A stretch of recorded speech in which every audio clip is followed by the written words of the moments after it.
83 చంద్రబాబు నాయుడు గారి కంటే వీళ్ళందరూ సీనియర్స్ అండి తెలుగుదేశంలో. ఇక్కడ ఆయన వరుసగా 83, 85, 89, 94, 99 వరుస ఎన్నికల్లో గెలుపొందారు. అని ఎట్టి పరిస్థితుల్లో చంద్రబాబు నాయుడు గారు అసలు అపాయింట్మెంట్ కూడా ఇవ్వకుండా మన కన్నా లక్ష్మీనారాయణ గారు తీసుకురావడంతో అతను ఆగ్రహోదగ్రుడై అతనికి ఇష్టం వచ్చిన టవాకులు చవాకులు పేలుతుంటే తెలుగుదేశం పెద్దలు అతనికి తలంటు పోశారు. పార్టీలో ఉన్నావు, పార్టీలో ఉంటూ అధినాయకుడిని విధంగా మాట్లాడటం అసలు సముచితం కాదు. ఇప్పటికీ మేము చెట్టు పేరే చెప్పుకోవాలి, కాయలు ఇంకా కాయలు అమ్ముకోవాలి, కాయలు పక్వానికి వచ్చాయి, ఆ పిందా లేకపోతే పండిందా ఏమీ లేదు, శకం ముగిసింది.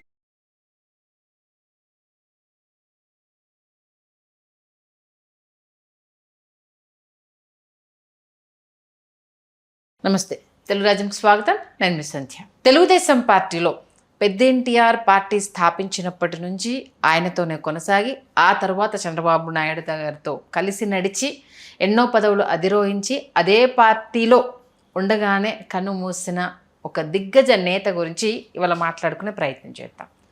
ఆయన అటు మాజీ మంత్రిగా తెలుగుదేశం పార్టీకి సంబంధించి అంటే అసెంబ్లీ స్పీకర్గా కూడా పనిచేశారు. ఆ తర్వాత అనూహ్య పరిణామాల నేపథ్యంలో ఆయన ఆత్మహత్య చేసుకోవడము అనేది ఆ టైంలో అదొక పెద్ద సెన్సేషన్ అని చెప్పాలి.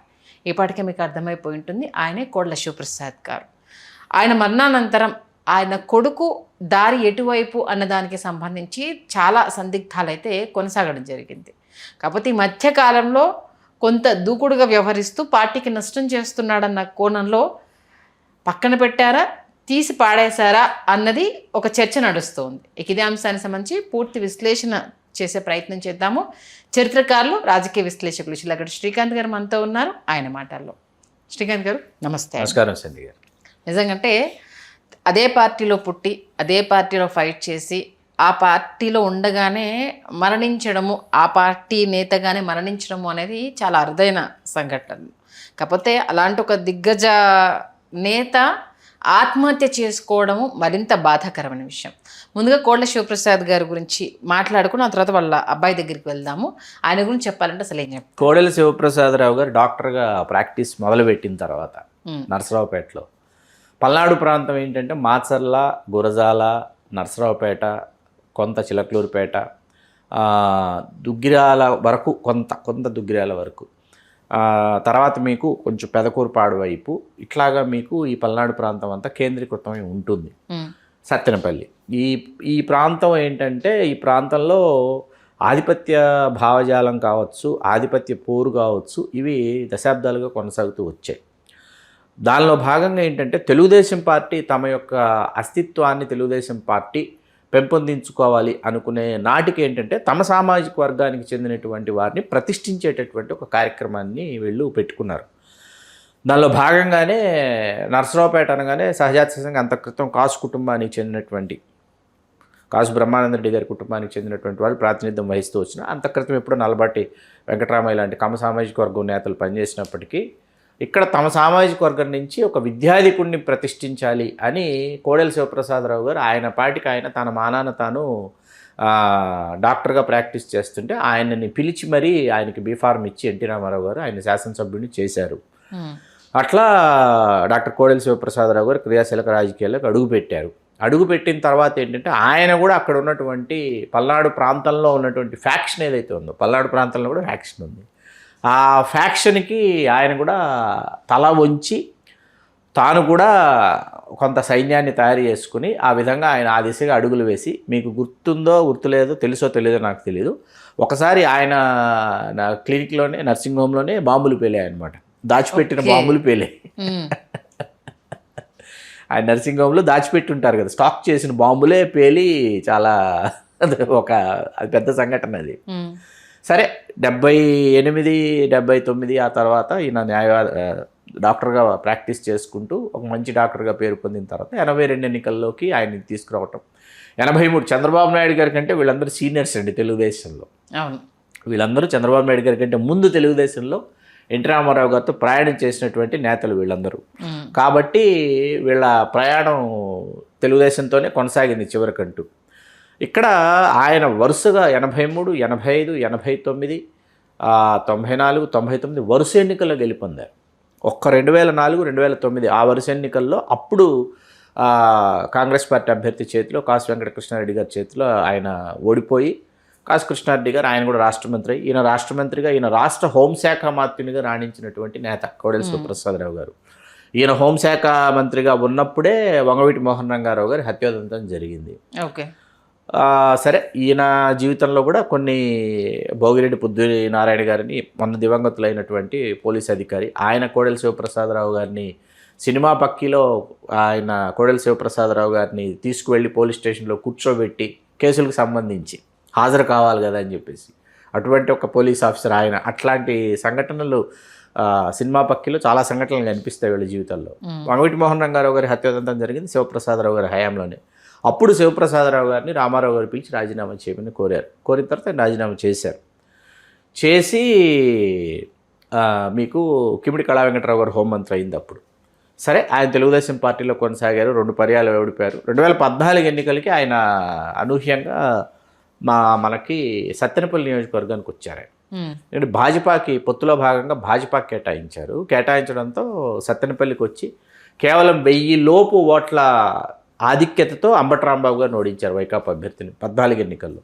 19 ఎన్నికల్లో 20,000 పైచీలు కోట్ల ఆధిక్యతతో అంబటి రాంబాబు గారు కోడెల శివప్రసాదరావు గారు గెలుపొంది శివప్రసాదరావు గారు ఆ తర్వాత అత్యంత అమానవీయ పరిస్థితులలో ఆయన ఆత్మహత్య చేసుకోవటం. అంటే వైఎస్ఆర్సీపీ వేధింపుల వల్లే వేధింపులా లేకపోతే కుమారుడు చేసినటువంటి కేశవరామ్ గారు చేసినటువంటి కే ట్యాక్స్ అనేది నర్సరావుపేటలో సత్తెనపల్లిలో ఎవరిని అడిగినా కే ట్యాక్స్ గురించి చెప్తారు. కోడెల ట్యాక్స్ని ఏ పని జరగాలన్నా, ఏ కాంట్రాక్ట్ ఎవరు తీసుకోవాలన్నా, ఏ పర్మిట్ ఎవరికి రావాలన్నా, ఏ బిల్డింగ్ ఎవరు కట్టుకోవాలన్నా కూడా కే ట్యాక్స్ కోడెల ట్యాక్స్ కట్టాల్సిందే అని శివరాం చేసినటువంటి దందాలే కోడెల శివప్రసాదరావు గారిని వేధించాయి. ఆ వేధింపులలో భాగంగా ఏంటంటే బాధితులు ఎవరైతే ఉన్నారో వాళ్ళు కోడెల శివప్రసాదరావు గారు కుమారుడు కుమార్తెల మీద కూడా వాళ్ళు కేసులు ఫైల్ చేసేటటువంటి వరకు పరిస్థితులు వెళ్ళిన తర్వాత వాటిని వైకాపా ప్రభుత్వం సీరియస్గా తీసుకుని ఎట్లాగైనా కోడెల శివప్రసాదరావు గారిని అరెస్ట్ చేసి తీసుకురావాలి అనేటటువంటి దిశగా చర్యలు చేపట్టబోతోందని తెలిసి హోంమంత్రిగా చేసినటువంటి వ్యక్తిని నన్ను అరెస్ట్ చేసి తీసుకువెళితే ఏమిటి అనేటటువంటి ఆ దిశగా ఆయన ఆలోచించి ఆత్మహత్య చేసుకున్నారని చెబుతారు. ఆ సొంత సామాజిక వర్గంలో కూడా వాళ్ళ సొంత మాధ్యమాల్లో వాళ్ళ జర్నల్స్ ఏవైతే ఉంటే జర్నల్స్లో కూడా మనకేలా ఈ కోడెల అని చెప్పి ఆర్టికల్స్ రాసుకున్నారు ఆ సమయంలో వాళ్ళు. అంటే ఇవన్నీ నిజాలని వాళ్ళు అంగీకరించినట్టు, వాళ్ళు అక్కడ వేధించినటువంటి సంఘటనలు ఏవైతే ఉన్నాయో అవన్నీ కూడా నిజాలే అని చెప్పేసి వాళ్ళు అంగీకరించినట్టు వాళ్ళే వాళ్ళ సామాజిక పత్రికల్లో వాళ్ళు ఆ విధంగా వార్తా కథనాలు రాసుకున్నారు. సరే ఇప్పుడు కోడెల శివరాం తెలుగుదేశం పార్టీలో కొనసాగాడు. 19 ఎన్నికలు పూర్తయిన తర్వాత కోడెల శివప్రసాదరావు గారు ఆత్మహత్య చేసుకోవడం మనకు తెలుసు. 24 ఎన్నికల సమయంలో కోడెల శివరాము చాలా ప్రయత్నాలు చేశాడు పోటీ చేయాలని, ఆ స్థానాన్ని దక్కించుకోవాలి అని. ఎట్టి పరిస్థితుల్లో చంద్రబాబు నాయుడు గారు అసలు అపాయింట్మెంట్ కూడా ఇవ్వకుండా మన కన్నా లక్ష్మీనారాయణ గారు తీసుకురావడంతో అతను ఆగ్రహోదగ్రుడై అతనికి ఇష్టం వచ్చిన టవాకులు చవాకులు పేలుతుంటే తెలుగుదేశం పెద్దలు అతనికి తలంటి పోశారు. పార్టీలో ఉన్నావు, పార్టీలో ఉంటూ అధినాయకుడిని విధంగా మాట్లాడటం అసలు సముచితం కాదు, ఇది సందర్భం కాదు. ఎందుకంటే ఇంత చెడ్డ పేరు వచ్చిన తర్వాత సానుభూతి ఉంటుంది, ఆయన ఆత్మహత్య చేసుకున్నారన్న సానుభూతి ఉంటుంది, ఉండదని కాదు. కానీ ఇంకొంత సమయం ఓపికగా వేచి చూస్తే అవకాశం ఉంటుంది పార్టీలో. యాక్చువల్గా అయితే లెక్క ప్రకారం చూసుకుంటే ఆ సీటు కొడుకే ఇవ్వాలి, కానీ ఆయన ఆత్మహత్య చేసుకోవడానికి వన్ ఆఫ్ ద రీజన్ ఇతను అన్న కారణంగానే అధినేత టికెట్ ఇవ్వలేదు, కావాలనే 2024లో దూరం పెట్టారు అనేది అప్పుడు బాగా వినిపించిన. సీట్ ఇవ్వలేదు అంతే, సీట్ ఇవ్వలేదు. అతను కూడా కన్నా లక్ష్మీనారాయణ గారి కోసం అతనేం పని చేయలేదు. ఆ సమయానికి అతను నిశ్శబ్దంగా ఉండిపోయాడు. రాష్ట్ర కార్యదర్శిగా అతను ఇప్పటిదాకా కొనసాగించారు. అతను పార్టీ రాష్ట్ర కార్యదర్శి. ఓకే, కోడెల శివరాం ఇవాళ వరకు రాష్ట్ర కార్యదర్శి. నిన్న జరిగినటువంటి ఏదైతే నేషనల్ వర్కింగ్ ప్రెసిడెంట్ మన నారా లోకేష్ గారు ప్రమాణ స్వీకారం చేసిన తర్వాత వచ్చినటువంటి కొత్త ఏదైతే ఉందో అందులో తనను రాష్ట్ర కార్యదర్శిగా తొలగించారన్న విషయం అర్థమైంది. తొలగించడానికి కారణం ఏంటంటే స్థానిక శాసనసభ్యులు కన్నా లక్ష్మీనారాయణ గారి మీద, నర్సరావుపేట శాసనసభ్యులు అరవింద్ బాబు గారి మీద అక్కడ అక్రమంగా వీళ్ళిద్దరూ మైనింగ్ చేస్తున్నారని చెప్పి ఇతను వీళ్ళిద్దరి మీద ఒక బాంబు పేల్చాడు. పేల్చడంతో సొంత పార్టీలో ఉంటూ సొంత పార్టీ నేతల మీద ఇక్కడ ఇవన్నీ ఎట్లా ఉంటాయంటే అండి, చంద్రబాబు నాయుడు గారు ఏంటంటే సత్తెనపల్లి నియోజకవర్గాన్ని కాపులకు కేటాయించారు, నర్సరావుపేట నియోజకవర్గాన్ని వెనుకబడిన తరగతులకు కేటాయించారు. ఈ 2 నియోజకవర్గాలు కోడెల శివప్రసాదరావు గారు శాసించినటువంటి నియోజకవర్గాలు కదా. ఇతని ఆలోచన ధోరణి ఎట్లా ఉంటుందంటే, మేము నరసరావుపేటలో అన్ని పర్యాయాలు గెలుపొందారు, మా సత్తెనపల్లికి వచ్చినా గెలుపొందారు, గెలుపొందినటువంటి చోట 2019లో ఓడిపోయినా ఈ 2 నియోజకవర్గాలు మాకు కాకుండా ఇతరులకు కేటాయించేసి నాకు దక్కాల్సినటువంటి అవకాశం కన్నా లక్ష్మీనారాయణ గారు ఎగరేసుకుపోయి మా పరిస్థితి ఏంటి, మా అకౌంట్ ఎవరు సెటిల్ చేస్తారన్నది ఇప్పుడు అతని బాధ. ఇప్పుడు అతను పూర్తిగా పక్కన పెట్టారన్న విషయం అర్థమైంది. ఎందుకంటే సొంత పార్టీలో వాళ్ళ మీదే అతను ఎప్పుడైతే ఆ విధంగా అతను మొదలుపెట్టిన తర్వాత రాష్ట్ర కార్యదర్శిగా కూడా అతనిని తొలగించినటువంటి వైనం మనకు కనిపించింది. కనిపించిన తర్వాత ఇప్పుడు అతను ఏ విధంగా ఎటువైపు ప్రయాణం చేస్తాడు, వేరే పార్టీల్లోకి వెళ్ళలేడు, తెలుగుదేశంలోనే కొనసాగితే అవమానాల పరంగా కావచ్చు, ఇటువంటి వరుస సంఘటనల నేపథ్యంలో కావచ్చు, అతను ఈ విధంగానే వాళ్ళు పిలిచి దయదలిచి వాళ్ళు భిక్ష వేసేంత వరకు కూడా అతను ఎదురు చూడాల్సినటువంటి పరిస్థితి అతనికి కల్పించాడు చంద్రబాబు నాయుడు గారు ఇవాళ. ఎందుకు తండ్రి మరణం తర్వాత కూడా మార్పు రాకపోవడానికి ప్రధాన కారణం అంటే మీరు దశాబ్దాల తరబడి రాజ్యాధికారాన్ని అనుభవించారు. దశాబ్దాల తరబడి రాజ్యాధికారాన్ని అనుభవించేసి మీకు ఒక్కసారిగా ఏంటంటే మొత్తం పరిస్థితి తారుమారయ్యేటప్పటికి ఇక్కడ ప్రజల మద్దతు కూడగట్టుకోవడం చాలా అవసరం అండి. ప్రజల విశ్వాసాన్ని మీరు ఎప్పుడైతే కోల్పోతూ వస్తారు, భయం గుప్పిట్లో ఎంతకాలం ప్రజల్ని మనం పెట్టుకుని మనం వాళ్ళని శాసించగలం చెప్పండి. ఇవాళ భయం గుప్పిట్లో ప్రజల్ని శాసించేటటువంటి పరిస్థితులు లేవు. ఇవాళ పూర్తిగా ఏంటంటే love and affection expression change అయినా కూడా అసలు ఓటర్ చెప్పిన మాట వినటం లేదు. ఇవాళ వాడు ఇమీడియట్గా రియాక్ట్ అయిపోతున్నటువంటి పరిస్థితి, నలుగురిలోనూ నాకేం చేసావు నిలదీస్తున్నటువంటి పరిస్థితి అన్నమాట. ఇవాళ ప్రజాప్రతినిధులు చాలా అనుకుంటాం కానీ చాలా ఒళ్ళు దగ్గర పెట్టుకొని జాగ్రత్తగా ప్రజలతో మమేకమైపోయి వాళ్ళ ఇంట్లో శుభాశుభాలకి వాళ్ళ ఇంట్లో జరుగుతున్నటువంటి వేడుకలాగా వాళ్ళు హాజరయ్యి అక్కడుండి అటువంటి పరిస్థితులు వచ్చేసినాయి. బట్ ఇప్పటికి కూడా మీకు గుర్తుంటే ఒకప్పుడు పెళ్లి జరిగింది అనుకోండి, నియోజకవర్గంలోనో మండలంలోనో గ్రామాల్లోనో పెళ్ళిళ్ళు జరుగుతాయి. ఒక మాస్తరు వాళ్ళ ఇంట్లో పెళ్లి జరిగింది అనుకోండి, పిల్ల పాప వీళ్ళిద్దరినీ ఎమ్మెల్యే గారింటికి ఎక్కడికో తీసుకెళ్ళి చూపించి ఇంట్లోకి వెళ్ళి వచ్చారా అని చెప్పేసి వాళ్ళ కాళ్ళు ముక్కొని వాళ్ళ ఇంటి ఆవిడని పిలిపించి ఆ ఎమ్మెల్యే గారు ఏదో చిరాసారా పెట్టి ఇప్పుడు అది కాదు పరిస్థితి. ఈయన పాపం ఫ్యామిలీ మెంబర్స్ ఎమ్మెల్యే గారు అందరినీ తీసుకుని వాళ్ళ ఇంటికి వెళ్ళి వాళ్ళ ఇంట్లో ఈయన ఆర్గనైజ్ చేసి పెళ్లి కానీ వేడుక కానీ ఓణీల ఫంక్షన్ల దగ్గర నుంచి పాపం ఇవాళ ప్రజాప్రతినిధులు అక్కడే ఉండి ప్రజల మధ్యలోనే మమేకమైపోయేటటువంటి పరిస్థితులు వచ్చేసాయి ఇవాళ. ఇటువంటి పరిస్థితుల్లో మేము ఆధిపత్యం వహిస్తాం, ఇంకా మీరు వచ్చి జీహూజూర్ అనాలి అంటే అనేటటువంటి వెల్ ఎడ్యుకేటెడ్ పీపుల్ వచ్చేసారండి పాలిటిక్స్లో. ఇప్పుడు ఇవాళ మనం చూస్తే పాలిటీషియన్స్లో మీరు ఆల్ ఆర్ వెల్ ఎడ్యుకేటెడ్ అనమాట. వెరీ సీనియర్స్, సుప్రీం సీనియర్స్ ఒక 70-75+ పక్కన పెడితే మిగతా వాళ్ళందరూ వెల్ ఎడ్యుకేటెడ్ పీపుల్ వచ్చారు ఇవాళ. ఏది రాజకీయాల్లో, క్రియాశీలక రాజకీయాలు. వాళ్ళ ప్రవర్తన కానీ వాళ్ళ విధి విధానాలు కానీ వాళ్ళ ప్రజలతో మమేకమయ్యేటటువంటి పరిస్థితి కానీ చాలా కొత్తగా ఉంటుంది.